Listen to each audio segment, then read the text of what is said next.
How's it going, everyone? We've got a very exciting PlayStation Plus update with a notable title coming to the service in the month of September, a game that is already revealed, and remember, this is on top of Quidditch Champions that we already know will be a PlayStation Plus freebie as an essential title. We'll talk that, and we've got some big release dates on big RPGs. Dragon Age the Veilguard gets a release date, and Kingdom Come Deliverance, unsurprisingly, does get its release delayed to 2025. I was giving this game a lot of credit that they announced the game and it's coming out shortly thereafter this year.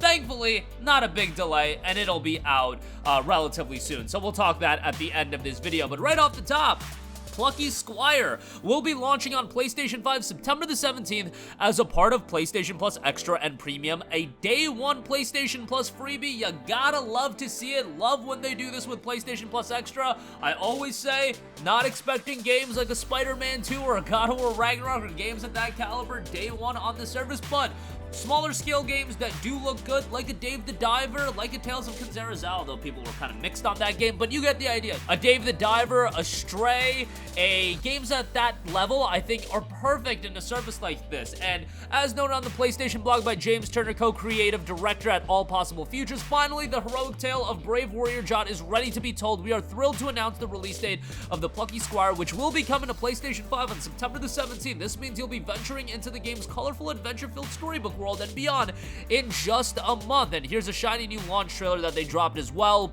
But wait, there's more big news. We're also very excited to reveal that the Plucky Squire will be available for PlayStation Plus Extra and Premium members as a part of the PlayStation Plus game catalog at launch. So if you have a membership, you'll be able to dive right into the game when it releases. We're looking forward to inviting PlayStation players to the land of Mojo to help Jot embark on his incredible multi-dimensional quest. In the Plucky Squire, Jot can leap from pages of his storybook world into a three-dimensional realm beyond. But wherever he travels, danger awaits, whether it's a terrifyingly huge insect in the 3D world, or one of cruel wizard Humpgrum's monstrous minions in the storybook. Luckily, a friendly shopkeeper named Martina is here to lend a helping hand. As you explore the Plucky Squire's twin realm, you'll encounter inspiration in the form of light bulbs, whack trees, cut bushes, or slay enemies, and these illuminating collectibles will drop, which can then be traded for stuff at Martina's many shops. You'll want to gather as much inspiration as you can, as they'll let you unlock a series of super cool and super effective combat moves for Jot. One of these moves lets Jot throw a sword at distant enemies, and if you spend more bulbs to upgrade it, you can throw it even further. This lets you attack foes from a safe distance,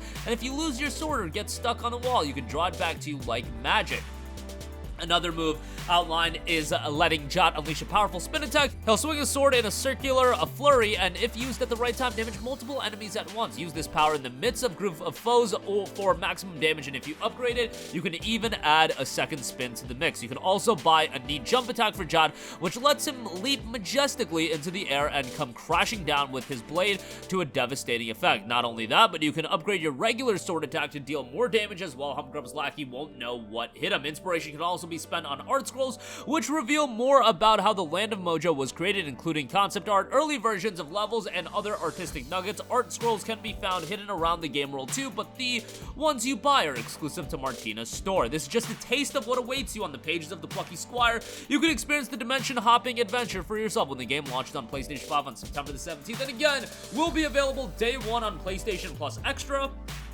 So that is one title you can look forward to ahead of the September Extra catalog update, which looks to be September 17th. Usually around the halfway point of the month, but yeah, looks like 17th is when Plus Extra for the month of September will be outlined. So you got Plucky Squire next month, you got Quidditch Champions as well, 2 games revealed for the month of September. Alright, moving on from that, we've got some major release dates on some long-anticipated RPGs. Right off the top, Dragon Age the Veilguard finally has a release date of October the 31st. Now, there was a trailer revealed, a advertisement for the release date. It'll be coming October the 31st, Halloween Day, and this is a game that I am highly recommending everyone to go in with a cautious level of skepticism, just because I know that everybody wants to think about BioWare from the heyday. I know people have fond memories of BioWare from the late 2000s and the early 2010s. The Mass Effect trilogy,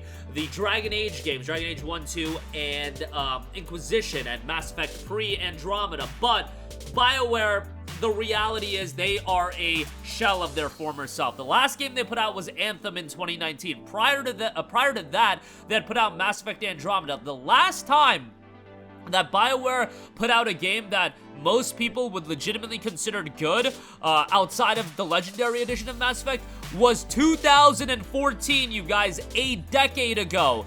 When we talk about the Wash Studios in gaming today, we talk about a Rocksteady. You know, the Batman Arkham games were setting them at a standard that ultimately they did not live up to with Suicide Squad. BioWare, you have to put them into the category of absolutely Wash Studios as well, where you can't have the expectation level of what they did in the past. You have to go into Dragon Age the Veilguard with tempered expectations and really just assume that this game is going to be a mid-level RPG. Assume that it's going to be at the level of, let's say, a game like Greedfall. Greedfall, when it came out, it didn't have immense expectations. And I think if you're having immense expectations out of Dragon Age the Veilguard, just setting yourself up for disappointment. And if it is a game that harkens back to BioWare of old, great, but don't go into it with that expectation level. I just think, again, you're setting yourself up for disappointment. I'm excited to check it out in the sense that, hey, I'm always going to play RPGs. I'll always have a good time with them, but I'm not expecting the world out of Dragon Age the Veilguard. And a lot of the promotional aspects of this game,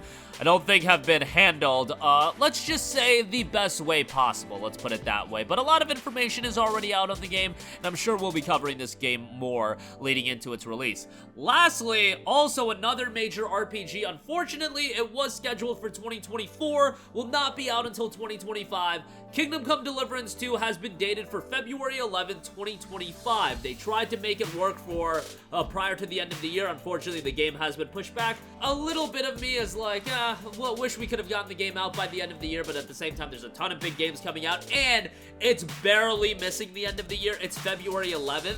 This is far different than, I remember when Batman Arkham Knight was revealed in, I think it was revealed in June of 2014, and it was scheduled for a release by the end of the year, and then a month later, they decided to delay the game for like 9 months. Like, alright, that was whack, and I think the same thing actually happened with Last of Us Part 2. Yeah, they did like a State of Play event revealing the release date, like an event centered around Last of Us Part 2's release date getting revealed, and then they ultimately delayed it for like 6 months or something like that. Like, that stuff is whack. In this case, they had announced a release window by the end of the year, and they're missing that window by just 2 months. Like, that's not even 2 months, like a month and a half. That's not the end of the world. The only thing is February, generally speaking, is an absolute, like, roller coaster for big game releases.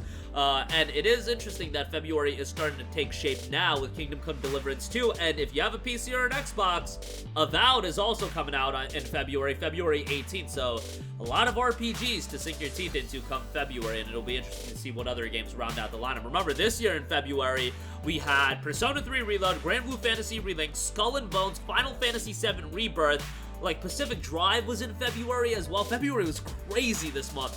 Suicide Squad was February as well, I believe. You know, some of those games didn't deliver, Suicide Squad, Skull and Bones, but I digress. It was a busy, busy month, and February already taking shape now. But KCD2, incredibly excited for it. By the way, Kingdom Come Deliverance Royal Edition is on sale on the PlayStation Store right now for $3.99. Go buy that. That is an insane deal that I would highly, highly recommend. But that is going to do it for me. Again, Plucky Squire will be dropping September the 17th. Has been confirmed as a PlayStation Plus Day 1 extra title. Exciting news there. Dragon Age the Veilguard launches October 31st, while Kingdom Come Deliverance 2, February 11th for that. That's going to do it for me. Sound off with all of your thoughts in the comments section down below. Thank you for watching, and goodbye.